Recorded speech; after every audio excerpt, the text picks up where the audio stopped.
Hello guys! Ayan, thank you naman kay Sir Josh Cristobal ng Cavite City.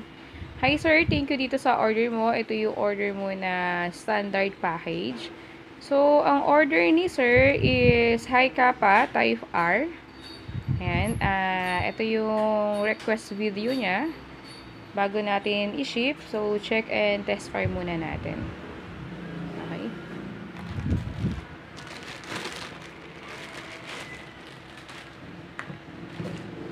Yan. So, ang order ni sir is High Kappa, WE High Kappa Type R. Yan. So, check natin. Okay. Ito yung kanyang safety. Okay. Safety. So, ito, safety din to. Pag hindi mo to pinrest, kahit naka-down yan, hindi mo mapipindot yung trigger. So, kailangan nakaganyan. Okay. So, dun sa unit, sa box, meron na siyang stock magazine.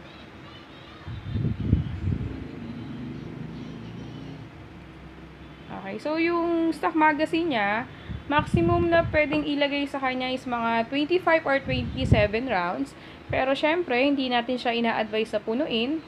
So, parang ititreat natin siya same sa tunay. So, parang maglalagay lang tayo ng mga 18 or 17 rounds. Ganun lang. Okay, kasi training pistol yung mga airsoft natin. So, train tayo na same dun sa tunay na barrel.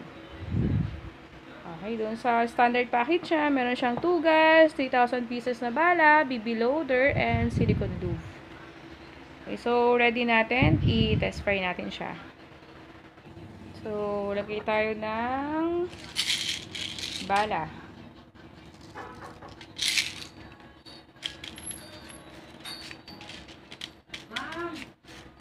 Ay. Wait lang. So, yun. Lagay tayo bala. Putol.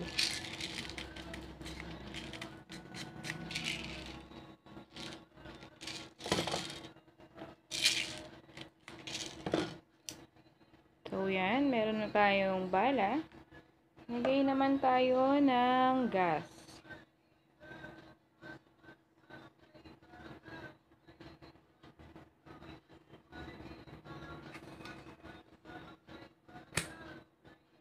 Okay. So, yun guys. Meron na tayong BB and nakaload na rin tayo ng gas. Punta tayo sa ating target. So, yun. Test fire natin.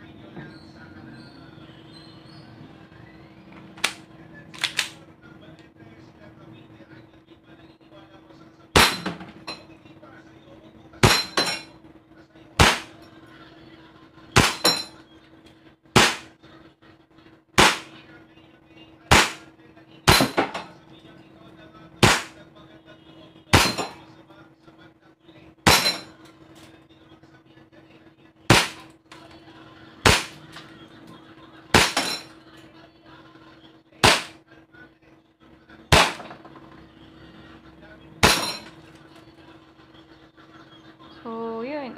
Ubos na yung bala. So, pag naubos yung bala, nag-slide lock siya ng ganyan. Lang natin. Ayan. So, first move for safety, ang una natin gagawin, release natin yung magazine. Press lang natin to. Then, da-down natin to for release yung slide lock. And hammer down. So, yun sir. Okay itong unit na check and test fire natin. Prepare na namin siya for shipping. Okay, thank you so much.